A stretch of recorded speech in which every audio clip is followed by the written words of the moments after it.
News first ಜೊತೆ ಮಾತನಾಡಲಿಕ್ಕೆ ಇದೇ ವಿಚಾರಕ್ಕೆ ಸಂಬಂಧಪಟ್ಟಂತೆ ವಿಧಾನಸಭೆಯ ವಿಪಕ್ಷ ನಾಯಕರಾಗಿರುವಂತಹ ಆರ್ ಅಶೋಕ್ ಇದ್ದಾರೆ. ಆರ್ ಅಶೋಕ್ ಅವರೇ, ನೀವು ಕೂಡ ಕನಕಪುರದಿಂದ ಕಣಕ್ಕೆ ಇಳಿದಿದ್ರಿ.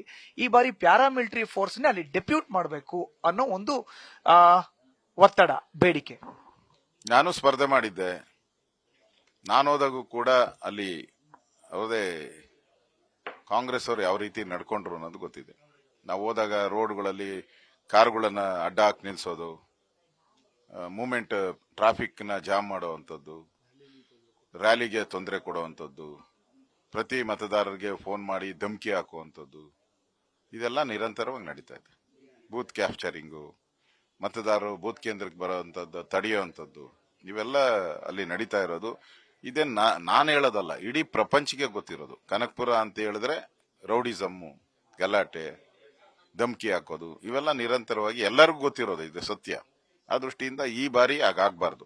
ಯಾಕಂದ್ರೆ ನಮ್ಮ ಅಭ್ಯರ್ಥಿ ಸ್ವಚ್ಛ ಚಾರಿತ್ರ್ಯ ಇರುವಂತವ್ರು, ಡಾಕ್ಟರ್ ಅವರು, ಒಳ್ಳೆ ಹೆಸರಿದೆ ಅವ್ರಿಗೆ.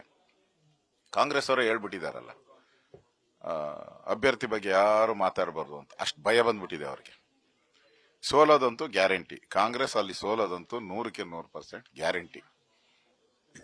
ಈ ಭಯದಿಂದ ಅವರು ಈ ರೌಡಿಸಮ್ಮು, ಈ ದಾದಾಗಿರಿ ಎಲ್ಲ ಮಾಡಬಹುದು. ಅದಕ್ಕೋಸ್ಕರ ಪ್ಯಾರಾಮಿಲಿಟರಿ ಫೋರ್ಸ್ ಹಾಕಬೇಕು ಅಂತ ನಾವು ಚುನಾವಣಾ ಆಯೋಗಕ್ಕೆ ಹೇಳ್ತೀರಿ. ಇದು ನ್ಯಾಯಯುತವಾಗಿ ನಾವು ಕೇಳ್ತಾ ಇದ್ದೀರಿ. ಸರ್, ಯಾವಾಗ ಈ ಒಂದು ಪ್ರಕ್ರಿಯೆ ಆರಂಭ ಆಗಬಹುದು? ಯಾಕಂದ್ರೆ ಈಗಾಗಲೇ 4 ಲಕ್ಷ ಕುಕ್ಕರ್ ಕೊಟ್ಟಿದ್ದಾರೆ, ಸೀರೆಗಳನ್ನ ಹಂಚ್ತಾ ಇದ್ದಾರೆ ಅನ್ನೋ ಆರೋಪವನ್ನ ನೀವೇ ಮಾಡ್ತಾ ಇದ್ದೀರಿ. ಗೊತ್ತಿದೆ, ಎಲ್ಲರಿಗೂ ಗೊತ್ತಿದೆ.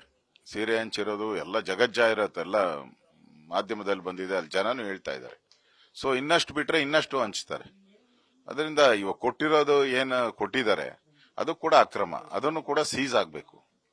ಸೀಸ್ ಆದ್ರೆ ಅವ್ರಿಗೆ ಬುದ್ಧಿ ಬರ್ತದೆ. ಇಲ್ಲ ಅಂದ್ರೆ ಇನ್ನಷ್ಟು ಹಂಚುವಂಥದ್ದು, ಮತಗಳನ್ನ ಪರ್ಚೇಸ್ ಮಾಡುವಂತದಕ್ಕೆ ಹೋಗ್ತಾ ಇದ್ದಾರೆ. ಇದು ನ್ಯಾಯಸಮ್ಮತ ಚುನಾವಣೆ ಆಗಕ್ಕೆ ಆಗಲ್ಲ. ಆ ದೃಷ್ಟಿಯಿಂದ ನ್ಯಾಯಸಮ್ಮತ ಆಗ್ಬೇಕಾದ್ರೆ ಅಲ್ಲಿ ಪ್ಯಾರಾಮಿಲಿಟರಿ ಫೋರ್ಸ್ ಬರಬೇಕು ಮತ್ತು ಚುನಾವಣಾ ಅಧಿಕಾರಿ ಬೇಗ ಸರಿಯಾಗಿ ಕ್ರಮ ತೆಗೆದುಕೊಳ್ತಾ ಇಲ್ಲ ಅಲ್ಲಿ ಚುನಾವಣಾ ಅಧಿಕಾರಿ, ಅದನ್ನು ಕೂಡ ಕ್ರಮ ತೆಗೆದುಕೊಳ್ಬೇಕು. ಈಗ ದೇವೇಗೌಡರು ಆಗ್ರಹ ಮಾಡಿದ್ದಾರೆ, ನಾನು ವಿರೋಧ ಪಕ್ಷದ ನಾಯಕನಾಗಿ ಆಗ್ರಹವನ್ನು ಮಾಡ್ತಾ ಇದ್ದೀನಿ. Thank you sir. ಇದು ಒಟ್ಟಾರೆ ಆರ್ ಅಶೋಕ್ ಮತ್ತೆ ಕಳೆದ ಬಾರಿಯ ಅಭ್ಯರ್ಥಿ ಅಶ್ವಥ್ ನಾರಾಯಣ ಅವರ ಮಾತು. ಕ್ಯಾಮರಾ ಪರ್ಸನ್ ಮುರಳಿ ಕುಮಾರ್ ಜೊತೆ Madhusudan, news first Kannada, Bengaluru. News first, ನಿರ್ಭೀತಿಯಿಂದ ನಿಮ್ಮ ಪರವಾಗಿ.